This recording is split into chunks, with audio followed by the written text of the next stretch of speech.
La situación en Letonia parece que se está saliendo completamente de las manos, o al menos del sentido común. La Cancillería rusa ha dicho que si planean hacer lo que quieren hacer, que se preparen para un conflicto a gran escala. Pero ¿qué es lo que está planteando Letonia? ¿Y por qué se habla incluso de alguna suerte de crimen con respecto a los civiles rusos? Vamos a comentarlo.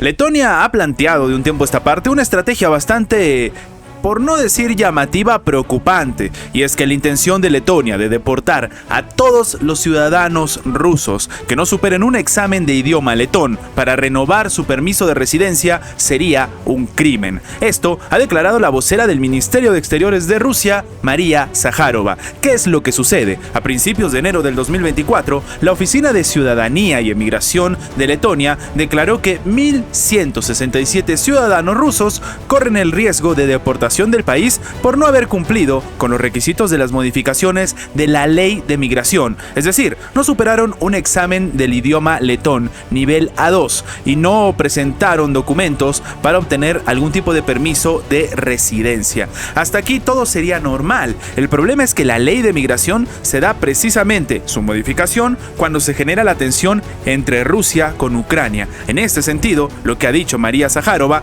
es que siguen de cerca la situación con la creciente amenaza de expulsión masiva de los ciudadanos rusos de territorio letón, en lo que ellos dicen que, por si acaso, la mayoría de estos ciudadanos son de avanzada edad, que no han superado el examen de lengua letona para renovar sus permisos de residencia de acuerdo con, según dice el Kremlin, las draconianas modificaciones a la legislación local sobre la migración.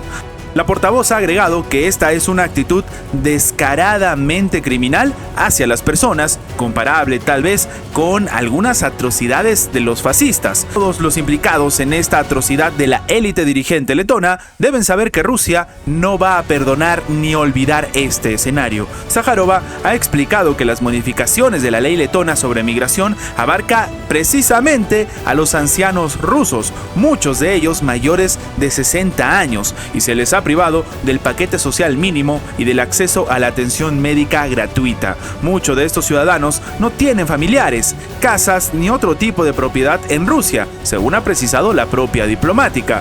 Todos los ciudadanos que se encuentran en esta situación recibirán la ayuda necesaria. Se creará para ellos las condiciones para una vida adecuada en Rusia y nadie quedará abandonado a su suerte, aseguró la portavoz. Sin embargo, este escenario entre Letonia y Rusia no es algo nuevo. Como hemos dicho, precisamente la modificación se dio en medio de la crisis que se ha generado la tensión militar entre Rusia y Ucrania. Y es que en septiembre el propio Parlamento letón aprobó enmiendas a la ley de migración, según las cuales la vigencia precisamente de manera específica de los permisos de residencia permanente expedidos solamente a los rusos iban a expirar el 1 de septiembre del 2023. Para permanecer en Letonia, entonces, solamente si eres ruso hay que solicitar el estatus de residente permanente en la Unión Europea y demostrar el conocimiento de la lengua oficial nivel A2. Para la administración rusa, esto es una suerte de forma para intentar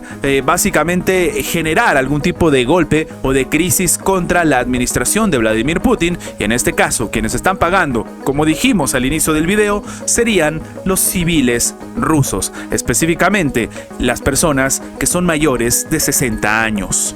Después de que 10 días de bombardeos continuados en Yemen no consiguieran detener los ataques de los hutíes contra buques de transporte marítimos en el Mar Rojo, la administración del presidente estadounidense Joe Biden parece estar desarrollando planes para no necesariamente ampliar el conflicto, pero sí lograr al menos generar algún tipo de campaña militar. De hecho, lo que se está comentando es que la campaña, que aún no ha sido autorizada por el Congreso, fue promovida por la administración Biden en respuesta a los ataques de las fuerzas hutíes contra los buques de transporte marítimo. Esto Esto lo hemos comentado en su momento. De hecho, algunos, incluso demócratas del partido de Joe Biden, estaban reclamando que los estaban arrastrando a una guerra. Los rebeldes yemeníes exigen que Israel detenga su campaña militar en Gaza, y para el periodista libanés Laith Marouf, que ha declarado a diferentes medios, el conflicto podría acabar peor que Vietnam y parecerse tal vez más a Argelia. De manera literal, él dice que Argelia fue el último de la era imperialista francesa y Francia estaba retrocediendo hacia sus fronteras. Hicieron falta 6 millones de argelinos que lastimosamente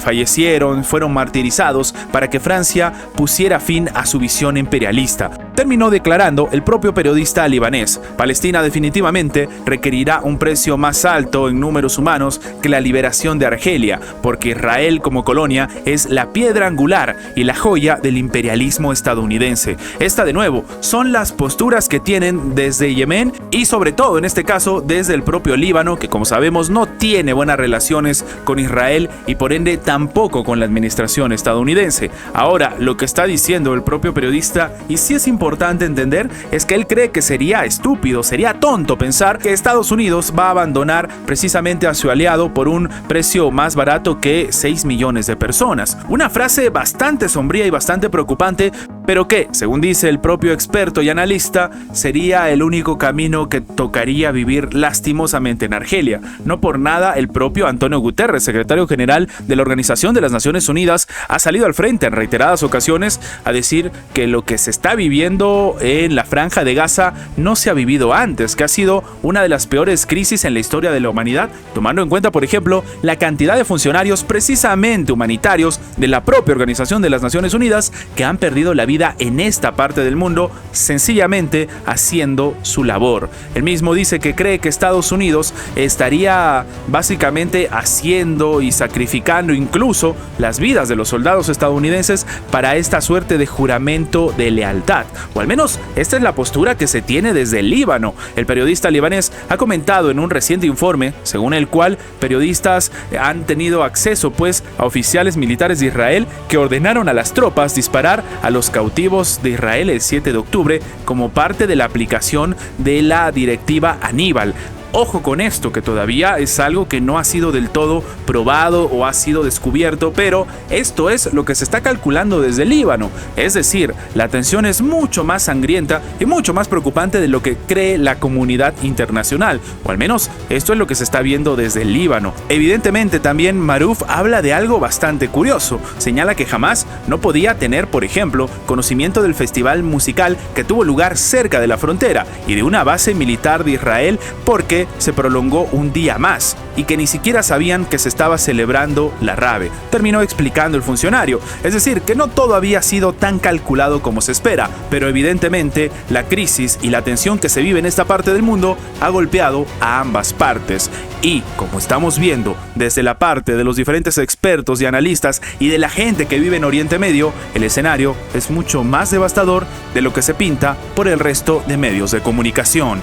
Antes de terminar, los invitamos a que se hagan miembros del canal para que, además de tener acceso a la pestaña de comunidad donde publicamos muy a nuestro estilo las diferentes situaciones que suceden en la geopolítica actual con diferentes artículos y, como siempre, sin seguir ninguna agenda como hacen algunos medios tradicionales, también van a tener acceso previo a poder ver los videos antes de su publicación en las horas normales, en una forma de agradecerles a todos los que hacen posible el mantenimiento de este proyecto. De nuevo, por solamente $1.99 tienen estas ventajas en forma de agradecimiento por apoyar a mantener este proyecto. Sin más que agregar, nos vemos en la próxima.